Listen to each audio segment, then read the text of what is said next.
Hello दोस्तों, उम्मीद है आप अच्छे होंगे और अपना ख्याल रख रहे होंगे। लेकिन आज एक जरूरी बात करनी है आपसे। क्या आपको यह पता है कि जब बिल्डर आपको कोई फ्लैट बेचता है तो उसे आपको फ्लैट का कारपेट एरिया बताना चाहिए? जी हां, दरअसल रेरा के सेक्शन 4 के मुताबिक हर बिल्डर को अपने नए प्रोजेक्ट के रजिस्ट्रेशन के समय अपार्टमेंट का जो कारपेट एरिया है उसे साफ साफ यानी क्लियरली मेंशन करना होता है। अब आप ये सोच रहे होंगे कि भाई ये कारपेट एरिया कौन सा एरिया होता है? अगर आपको नहीं पता कारपेट एरिया क्या है या इसे जानना जरूरी क्यों है, तो हम आपको बताते हैं कि ये बहुत जरूरी है, क्योंकि यही एरिया है जो आपका खुद का होता है, यानी आपके घर के अंदर का वो सब एरिया जिसे आप कारपेट से कवर कर सकते हैं। दूसरी भाषा में कहें तो दरवाजे को बंद करने के बाद जो अंदर का एरिया है वो आपका कारपेट एरिया है। इसको हम स्क्वायर फुट में नापते हैं और यही कारपेट एरिया ये बताता है कि आपका जो फ्लैट है, अपना घर, उसमें एक्चुअल यूजेबल स्पेस कितना है, यानी वो एरिया जो आप इस्तेमाल कर सकते हैं, क्योंकि बाकी सब तो मोह माया है। मतलब कि कारपेट एरिया में अपार्टमेंट का जो भी कॉमन स्पेस है, कॉमन मतलब जो सभी इस्तेमाल करते हैं, जैसे कि आपकी लॉबी हो गई, आपका लिफ्ट एरिया हो गया, आपका प्ले एरिया हो गया, सीढ़ियां हो गई, वो सारा स्पेस जो सब यूज करते हैं वो इसमें नहीं आता है। रेरा कानून में ये स्पष्ट तरीके से मेंशन किया गया है और अब बिल्डर को फ्लैट बेचते समय कारपेट एरिया बताना बहुत जरूरी है। लेकिन उससे ज्यादा जरूरी है आपका यह जानना कि कारपेट एरिया होता क्या है। अब अगर अभी भी आपके दिमाग में चल रहा है कि भाई ये कारपेट एरिया है क्या और आप नहीं समझ पा रहे हैं और आप कंफ्यूज हो रहे हैं, तो मैं फिर से कोशिश करता हूं थोड़ी और डिटेल में आपको समझाने की कि कारपेट एरिया में घर का कौन कौन सा एरिया कवर होता है और वो कौन कौन सा एरिया होता है जिसमें छूट जाता है। तो पहले कवर की बात कर लेते हैं। दरअसल आपका जो बेडरूम है, आपका डाइनिंग रूम है, आपका ड्रेसिंग रूम है, आपका किचन, आपका स्टडी रूम, यहां तक कि बाथरूम और घर के अंदर की सीढ़ियां और इसके अलावा भी जो कमरा या जगह है वो सब कुछ कारपेट एरिया में कवर होता है। फिर आपके घर की दीवार के अंदर का, यानी ताला बंद कर दिया आपने, जो अंदर आपका हो गया, जो सिर्फ आपका है, वो कारपेट एरिया है। अब आपके मन में आएगा क्या नहीं कवर हो रहा है, तो एक बार फिर से समझ लीजिए। बाहर की दीवारें, कॉमन एरिया, छत कारपेट एरिया के अंदर नहीं आते हैं, लिफ्ट भी नहीं आती है। इसलिए आपके लिए जानना बहुत जरूरी है और यह जरूरी इसलिए है ताकि आपको सही से पता रहे कि आप कितनी जमीन या कितने एरिया के आप मालिक हैं। यह हम आपको बता इसलिए रहे हैं क्योंकि पहले जो लोग घर खरीदते थे उन्हें यह पता नहीं होता था और ऐसा होता भी नहीं था।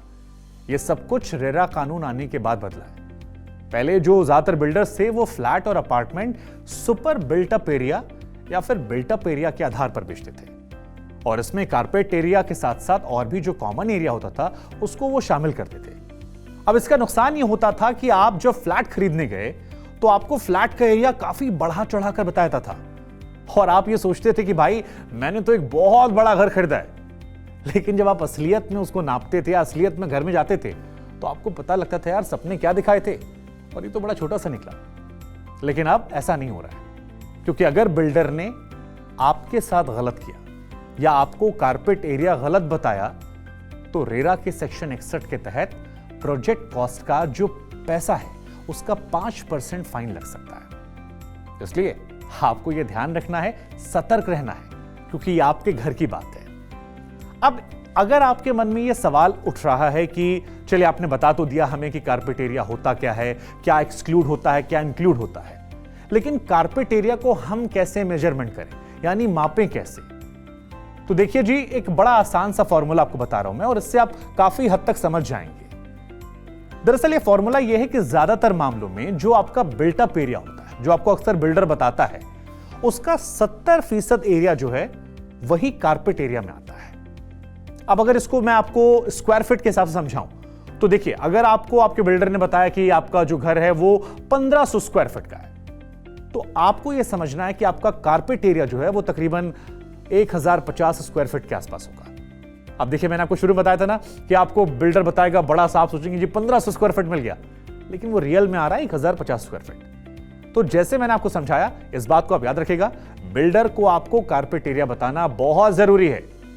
लेकिन अगर फिर भी आपके मन में डाउट आ रहा है तो आप सुनिश्चित करना चाहें तो आप एक्सपर्ट्स की मदद ले सकते हैं, खासतौर पर वो लोग जिन्हें रीसेल में क्योंकि रीसेल वाले बहुत ध्यान दें, आपके साथ बहुत ज्यादा गड़बड़ी होती है। और हमने देखा है कई बार लोग ऐसे होते हैं कि जो बना बनाया घर जो है वो रीसेल में खरीद लेते हैं, आसानी होती है, एक बार में मिल जाता है, घर कंप्लीट होता है। तो वो लोग इस कारपेट एरिया को लेकर एक्सपर्ट्स की मदद जरूर लें, कारपेट एरिया को समझें, क्योंकि यहां पर जो है वो बड़ा घपला होता है। बिल्डर जो रेट लगाता है वो स्क्वायर फीट के हिसाब से लगाता है, और अगर उसने रेट बिल्टअप एरिया पर लगाया या सुपर बिल्ड एरिया के हिसाब से लगाया है तो यकीन मानिए आपकी गाढ़ी कमाई, आपके बहुत सारे पैसे या आपके ख्वाबों को झटका लग सकता है, क्योंकि घर छोटा मिलेगा और आप दाम बहुत ज्यादा देंगे। इसलिए हम आपका ख्याल रखते हैं, कारपेट एरिया पता कीजिए और आप खरा सौदा कीजिए। और इसकी वजह यह है क्योंकि भाई घर कोई रोज थोड़ी ना खरीदता है। खैर, याद रखिएगा इस बात को मेरे आपसे फिर होगी मुलाकात। अपना बहुत बहुत ध्यान रखिएगा और मेरी कही हुई बातों को समझिएगा, उस पर अमल कीजिएगा। और अगर आपका कोई दोस्त भी घर वार खरीदने वाला है तो उसे बताइएगा, क्योंकि घर रोज नहीं खरीदे जाते। खैर, कारपेट एरिया के बारे में अगर आप और जानना चाहते हैं तो आप फॉलो कीजिए हाउसिंग न्यूज को। नमस्कार। For more such videos, subscribe to housing.com's YouTube channel and hit the bell icon.